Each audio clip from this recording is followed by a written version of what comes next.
So called మాది number 1 channel, మాది number 2 channel, లేదంటే మాది నెంబర్ 1 వార్తాపత్రిక అని చెప్పుకుంటుంటారు కదా.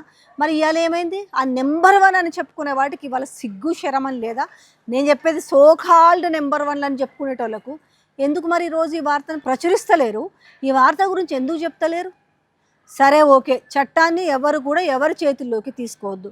చట్ట ప్రకారము బాధితురాలికి న్యాయం జరగాలని ఉన్న వార్తనన్న వేయాలి కదా. తల్లి ఒక లేఖ రాసింది, లేదు ఆ తల్లి పోలీస్ స్టేషన్కి వెళ్ళి అరే కేసు ఏం జరిగింది అనేసి ఆమె కేసు ఫైల్ చేసింది.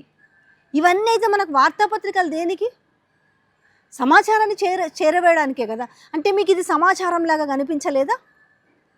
ఓహో, ఇక్కడ బండి సంజయ్ కొడుకు కాబట్టి మీకు సమాచారం, మీ చెవులున్నా కూడా మీరు చెవులుండి చెవిటి వాళ్ళయ్యారు, కళ్ళుండి గుడ్డి వాళ్ళయ్యారు అనుకోవచ్చా? ఇంకెందుకు ఇంకా మళ్ళా సిగ్గు లేకుండా మాది నెంబర్ 1 నెంబర్ 2 అని చెప్పుకుంటారు.